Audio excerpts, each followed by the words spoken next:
Hi friends, இந்த வீடியோவில் என்ன பார்க்க போகிறோன்னா, இளங்குமரனார் தமிழ் வளம் அப்படிங்கிற ஒரு இலக்கண புக்கில் உள்ளது தான் பார்க்க போகிறோம்.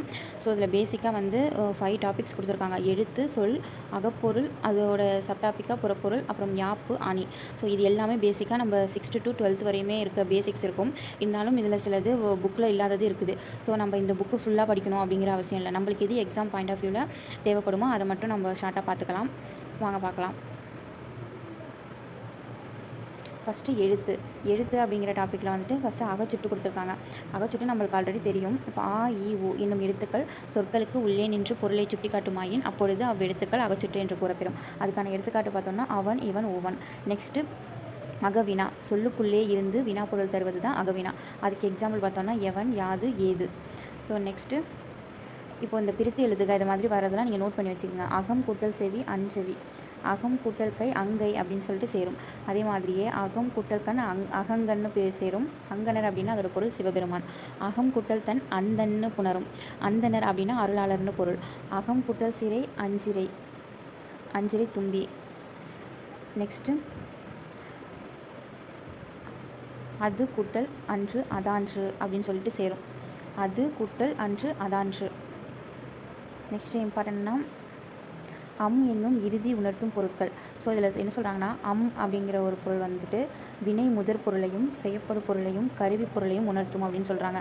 அந்த இப்போ எச்சம் அப்படிங்கிறதுல அப்படிங்கிறது வந்திருக்கு. ஸோ அந்த எச்சம்ங்கிறது வினை முதற் பொருளாக வந்திருக்கு.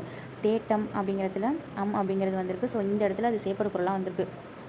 நோக்கம் இந்த இடத்துல வந்துட்டு அது கருவி பொருளாக வந்திருக்கு. ஸோ அப்படின்னு இறுதியில் வந்துச்சுன்னா அது ஒன்று வினைமுதற் பொருளாக இருக்கலாம், இல்லைனா செய்யப்படும் பொருளாக இருக்கலாம், இல்லை கருவி பொருளாக இருக்கலாம்னு சொல்கிறாங்க. நெக்ஸ்ட்டு அம்மை என்னும் இடைச்சொல். அப்படிங்கிற இடைச்சொல் வந்துச்சுன்னா அது வந்துட்டு உரையசை பொருளாகவும் ஏவர் பொருளாகவும் வரும் அப்படின்னு சொல்கிறாங்க. இப்போ அது மற்றம்ம அப்படிங்கிற இடத்துல உரையசை பொருளாக வந்திருக்கு. அதுவே அம்மா வாடி தோழி. இப்போ அம்மா வாடி தோழினா அதோட பொருள் என்னென்னா ஒன்று சொல்வேன் கேள் அப்படிங்கிறது தான். இப்போ இந்த இடத்துல வந்துட்டு அது ஏவல் பொருளாக வந்திருக்கு. ஸோ அம்மங்கிறது வந்துட்டு உரையசையாகவும் ஏவல் பொருளாகவும் வரும் அப்படின்னு சொல்கிறாங்க.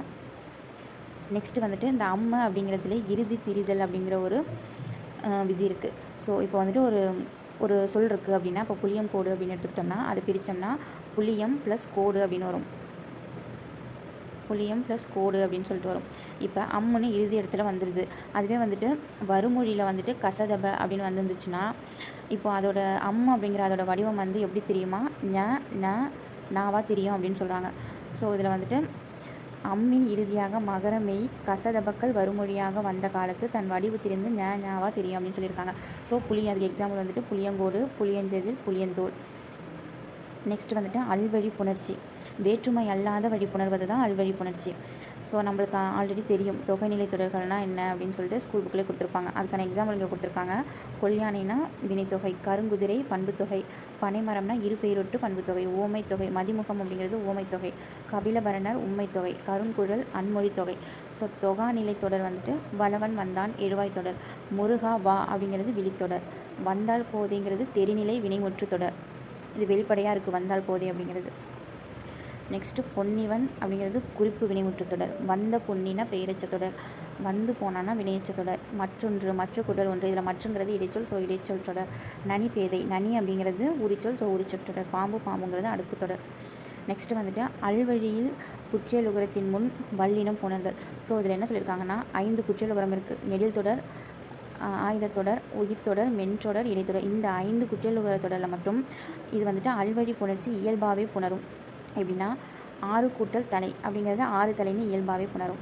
எது கூட்டல் பெரிது எது பெரிதுன்னு புணரும். வரகு சிறிது வரகு கூட்டல் சிறிது, வந்து கூட்டல் தந்தான் வந்து தந்தான், எய்து கூட்டல் பொருள் எய்து பொருள். ஸோ வந்துட்டு அதில் எந்த ஒரு சேஞ்சஸுமே இருக்காது, அப்படியே இயல்பாக புணரும் அப்படின்னு சொல்கிறாங்க.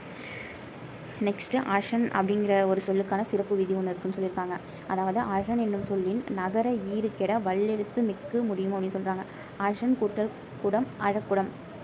இப்போது இதில் உள்ள அப்படிங்கிற நகர ஈறுக்கெட குடம் அப்படிங்கிறதோட வல்லெழுத்து இக்கு, அது வந்துட்டு மிகும் அப்படின்னு சொல்கிறாங்க. அழக்கூட்டல் குடம் அழக்குடம். நெக்ஸ்ட் வந்துட்டு அளபெடைனா என்ன, செய்யுளில் ஓசை குறைந்து வருமாயின் ஓசையை நிறைவு செய்வதற்கு உயிரெழுத்தும் மெய்யெழுத்தும் தமக்குரிய ஒளி அளவில் மிகுந்தொலிக்கும். இதுதான் வந்துட்டு அளபெடை நம்ம சொல்லுவோம். இப்போ வந்துட்டு உயிரெழுத்து அளவெடுப்பது வந்துட்டு உயிரிழப்படைனும், ஒற்றெழுத்து அளவெடுக்கிறது ஒற்றளப்படைன்னு நம்ம சொல்லுவோம். ஸ்கூல் புக்கில் இருக்குது. ஸோ அளவெடை என்பது பேசிக்காக மாத்திரை மிகுதல் அப்படிங்கிறது பொருள்படும். ஸோ இதில் வந்து டைப்ஸ் இன்னிசை அளவெடை, சொல்லிசை அளவெடை, நிலை அசைவிடை. நெக்ஸ்ட் வந்துட்டு அளவு கடந்து ஒலிக்கும் எழுத்துக்கள் இசைத்தலும் அழைத்தலும் பண்டமாற்றுதலும் ஆகிய விடத்து உயிரெழுத்துக்களும் மெய்யெழுத்துக்களும் தமக்கு சொல்லி அளவை கடந்து ஒலிக்கும் அப்படின்னு சொல்லியிருக்காங்க. உயிரிழப்பிடை தான் அதிலே சொல்லியிருக்காங்க. நெக்ஸ்ட் வந்துட்டு குறுமை கூட்டல் இயல் கூட்டல் இகரம் குச்சியல் இகரம். இதில் வந்துட்டு என்ன ஆகும்னா இந்த இகரத்தில் வந்துட்டு தனக்குரிய ஒரு மாத்திரையில் குறைஞ்ச அரை மாத்திரையாக ஒலிக்கும். அதே மாதிரியே குச்சியல் உகரம்னா குறுமை கூட்டல் இயல் கூட்டல் உகரம். இதுலேயும் ஓசை குறுகி ஒலிக்கும் உகரம் குச்சியல் உகரம். இதுவும் தன்னோட ஒரு மாத்திரையில் இருந்துட்டு அரை மாத்திரையாக குறுகி ஒலிக்கும். குச்சியல் உகரத்தில் 6 வகைகள் இருக்குது. நெக்ஸ்ட்டு ஐகார குறுக்கம் அகுதல் அப்படின்னா குறைதல்னு பொருள். ஐகார குறுக்கம் அது வந்துட்டு எப்படின்னா தனக்குரிய 2 மாத்திரை அளவிலிருந்து குறைந்து ஒலிக்கும்னு நம்ம பார்த்துருக்கோம் ஆல்ரெடி. ஔகார குறுக்கம் அப்படின்னா இதில் என்ன நடக்கும்னா 2 மாத்திரையிலேருந்து இதுவும் குறைஞ்சு ஒலிக்கும். நெக்ஸ்ட்டு வந்துட்டு ஆயுத குறுக்கம் அப்படிங்கிறது தனக்குரிய அரை மாத்திரையிலேருந்து குறைஞ்சு கால் மாத்திரையாக ஒலிக்கும். மகர குறுக்கம்ங்கிறது தனக்குரிய கால் மாத்திரை அரை மாத்திரை அளவிலேருந்து கால் மாத்திரையாக ஒலிக்கும்னு சொல்லியிருக்காங்க. அகேனம் அப்படின்னா அக்கண்ணான அர்த்தம், அதாவது ஆயுதம். உயிர் எழுத்து வரிசையின் இறுதியில் வரும் புள்ளி வடிவான எழுத்து அகேனம், ஆயுதம் என்பதும் அது. ஓகே ஃப்ரெண்ட்ஸ், நெக்ஸ்ட் வீடியோவில் பார்க்கலாம். தேங்க்யூ.